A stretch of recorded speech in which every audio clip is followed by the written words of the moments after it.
हरे कृष्णा। ओम नमः शिवाय। प्रिय भक्तों, मार्गशीर्ष पूर्णिमा इस वर्ष की अंतिम पूर्णिमा है। इस पूर्णिमा को मोक्षदा पूर्णिमा भी कहा जाता है।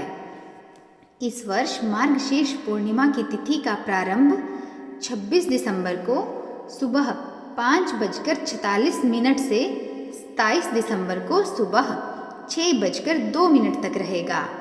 पूर्णिमा का व्रत, स्नान और दान 26 दिसंबर को करना होगा। स्नान के लिए सुबह 5:22 से 6:17 का समय सर्वश्रेष्ठ है। मार्गशीर्ष की पूर्णिमा के दिन शुक्ल योग और ब्रह्म योग का संयोग बन रहा है। इन शुभ योगों में भगवान विष्णु, माता लक्ष्मी और चंद्रमा की पूजा से विशेष फलदायक सिद्ध हो सकता है। इस दिन गंगा स्नान कर भगवान विष्णु की पूजा की जाती है और मान्यता अनुसार ऐसा करने से माँ लक्ष्मी का आशीर्वाद मिलता है। इस दिन पर सत्यनारायण भगवान की कथा का पाठ अवश्य करना चाहिए। इससे हमारे सारे कष्ट दूर होते हैं और पापों का नाश होता है। तो प्रिय भक्तों, आज मैं आपको सत्यनारायण भगवान की कथा का श्रवण कराने जा रही हूँ। आप सभी इस कथा को बड़ी श्रद्धा से सुनिएगा। एक समय नैशिरण्य तीर्थ में शौनकादि 88,000 ऋषियों ने श्री सूत जी से पूछा, हे प्रभु, इस कलयुग में वेद विद्या रहित मनुष्यों को प्रभु भक्ति किस प्रकार मिल सकती है तथा उनका उद्धार कैसे होगा?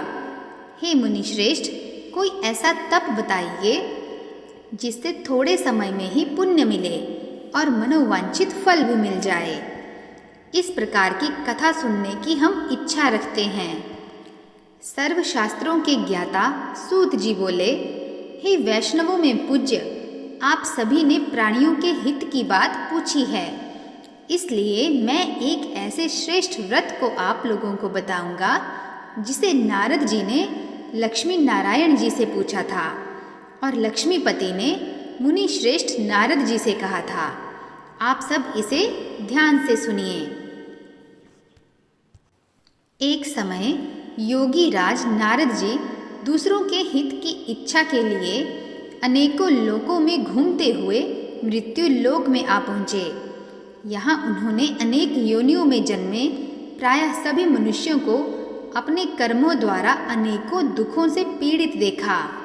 उनका दुख देख नारद जी सोचने लगे कि कैसा यत्न किया जाए जिसके करने से निश्चित रूप से मानव के दुखों का अंत हो जाए। इसी विचार पर मनन करते हुए वह विष्णु लोक में आए। वहाँ वह देवों के ईश नारायण की स्तुति करने लगे, जिनके हाथों में शंख, चक्र, गदा और पद्म थे। गले में वरमाला पहने हुए थे। स्तुति करते हुए नारद जी बोले, हे भगवन, आप अत्यंत शक्ति से संपन्न हैं। मन तथा वाणी भी आपको नहीं पा सकती। आपका आदि, मध्य तथा अंत नहीं है। निर्गुण स्वरूप सृष्टि के कारण भक्तों के दुख को दूर करने वाले हैं। आपको मेरा प्रणाम है। नारद जी की स्तुति सुन विष्णु भगवान बोले, हे मुनिश्रेष्ठ, आपके मन में क्या बात है? आप किस कार्य के लिए पधारे हैं? उसे निसंकोच कहें। इस पर नारद मुनि बोले कि मृत्यु लोक में अनेक योनियों में जन्मे मनुष्य अपने कर्मों के द्वारा अनेक दुख से दुखी हो रहे हैं। हे नाथ, आप मुझ पर दया रखते हैं तो बताएं कि वो मनुष्य थोड़े प्रयास से ही अपने दुखों से कैसे छुटकारा पा सकते हैं। श्री हरि बोले, हे नारद, मनुष्यों की भलाई के लिए तुमने बहुत अच्छी बात पूछी है, जिसके करने से मनुष्य मोह से छूट जाता है। वह बात मैं कहता हूँ, उसे सुनो। स्वर्गलोक व मृत्युलोक दोनों में एक दुर्लभ उत्तम व्रत है जो पुण्य देने वाला है। आज प्रेमवश होकर मैं उसे तुमसे कहता हूँ। श्री सत्यनारायण भगवान का यह व्रत अच्छी तरह विधान पूर्वक करके मनुष्य तुरंत ही यहाँ सुख भोगकर मरने पर मोक्ष प्राप्त करता है। श्री हरि के वचन सुन नारद जी बोले कि उस व्रत का फल क्या है और उसका विधान क्या है? यह व्रत किसने किया था? इस व्रत को किस दिन करना चाहिए? सभी कुछ विस्तार से बताएं। नारद की बात सुनकर श्री हरि बोले, दुख व शोक को दूर करने वाला यह सभी स्थानों पर विजय दिलाने वाला है। मानव को भक्ति व श्रद्धा के साथ शाम को श्री सत्यनारायण की पूजा धर्म परायण होकर ब्राह्मणों व बंधुओं के साथ करनी चाहिए। भक्ति भाव से ही नैवेद्य, केले का फल, घी, दूध और गेहूं का आटा सवार लें। गेहूं के स्थान पर साठी का आटा, शक्कर तथा गुड़ लेकर वह सभी भक्षण योग्य पदार्थों को मिलाकर भगवान को भोग लगाएं। ब्राह्मणों सहित बंधु बांधवों को भी भोजन कराएं। उसके बाद स्वयं भोजन ग्रहण करें। भजन कीर्तन के साथ भगवान की भक्ति में लीन हो जाएं। इस तरह से सत्यनारायण भगवान का यह व्रत करने पर मनुष्य की सारी इच्छाएं निश्चित रूप से पूरी होती हैं। इस कली काल अर्थात कलयुग में मृत्यु लोक में मोक्ष का यही एक सरल उपाय बताया गया है। सूत जी बोले, हे ऋषियों, जिसने पहले समय में इस व्रत को किया था उसका इतिहास कहता हूँ, ध्यान से सुनो। सुंदर काशीपुरी नगरी में एक अत्यंत निर्धन ब्राह्मण रहता था। भूख प्यास से परेशान वह धरती पर घूमता रहता था। ब्राह्मणों से प्रेम करने वाले भगवान ने एक दिन ब्राह्मण का वेश धारण कर उसके पास जाकर पूछा, हे विप्र, नित्य दुखी होकर तुम पृथ्वी पर क्यों घूमते हो? दीन ब्राह्मण बोला, मैं निर्धन ब्राह्मण हूँ, भिक्षा के लिए धरती पर घूमता हूँ। हे भगवान, यदि आप इसका कोई उपाय जानते हैं तो बताइए।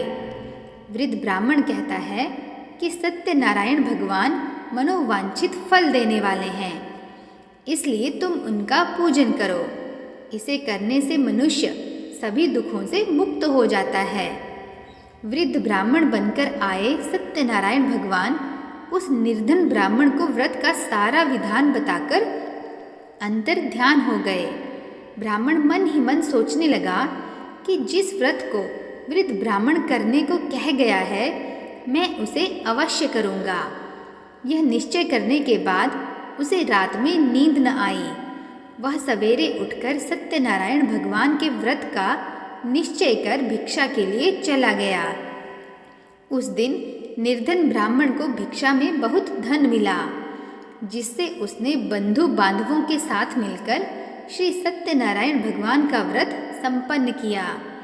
भगवान सत्यनारायण का व्रत संपन्न करने के बाद वह निर्धन ब्राह्मण सभी दुखों से छूट गया और अनेक प्रकार की संपत्तियों से युक्त हो गया। उसी समय से यह ब्राह्मण हर माह इस व्रत को करने लगा। इस तरह से सत्यनारायण भगवान के व्रत को जो मनुष्य भी करता है वह सभी प्रकार के पापों से छूटकर मोक्ष को पाता है। जो मनुष्य इस व्रत को करेगा वह भी सभी दुखों से मुक्त हो जाएगा। सूत जी बोले कि इस तरह से नारद जी से नारायण जी का कहा हुआ श्री सत्यनारायण व्रत को मैंने तुमसे कहा है। हे विप्रो, मैं अब और क्या कहूँ? ऋषि बोले, हे मुनिवर, संसार में उस विप्र से सुनकर और किस किस ने इस व्रत को किया है, हम सब इस बात को सुनना चाहते हैं। सूत जी बोले, हे मुनियों, जिस जिसने इस व्रत को किया है वह सब सुनो। एक समय वही विप्र धन व ऐश्वर्य के अनुसार अपने बंधु बांधवों के साथ इस व्रत को करने को तैयार हुआ। उसी समय एक लकड़ी बेचने वाला बूढ़ा आदमी आया और लकड़ियां बाहर रखकर अंदर ब्राह्मण के घर में गया। प्यास से दुखी वह लकड़हारा उनको व्रत करते देख विप्र को नमस्कार कर पूछने लगा कि आप यह क्या कर रहे हैं? तो उन्होंने बताया कि मैं व्रत कर रहा हूँ। तथा इसे करने से क्या फल मिलेगा, कृपया मुझे भी बताएं। ब्राह्मण ने कहा कि सभी मनोकामनाओं को पूरा करने वाला यह सत्यनारायण भगवान का व्रत है। इनकी कृपा से ही मेरे घर में धन धान्य आदि की वृद्धि हुई है। विप्र से सत्यनारायण व्रत के बारे में जानकर लक्कड़हारा बहुत प्रसन्न हुआ। चरणामृत लेकर वह प्रसाद खाने के बाद वह अपने घर गया। लक्कड़हारे ने अपने मन में संकल्प किया कि आज लकड़ी बेचने से जो धन मिलेगा उसी से मैं श्री सत्यनारायण भगवान का उत्तम व्रत करूँगा। मन में इस विचार को ले बूढ़ा आदमी सिर पर लकड़ियाँ रख उस नगर में बेचने गया जहाँ धनी लोग ज़्यादा रहते थे। उस नगर में उसे अपनी लकड़ियों का दाम पहले से 4 गुना अधिक मिला। बूढ़ा प्रसन्नता के साथ दाम लेकर केले, शक्कर, घी, दूध, दही और गेहूं का आटा ले श्री सत्यनारायण भगवान के व्रत की अन्य सामग्रियां भी लेकर अपने घर आ गया। वहां उसने अपने बंधु बांधवों को बुलाकर विधि विधान से श्री सत्यनारायण भगवान का पूजन तथा व्रत किया। इस व्रत के प्रभाव से वह बूढ़ा लक्कड़हारा धन, पुत्र आदि से युक्त होकर संसार के समस्त सुख भोग अंतकाल में वैकुंठ धाम चला गया।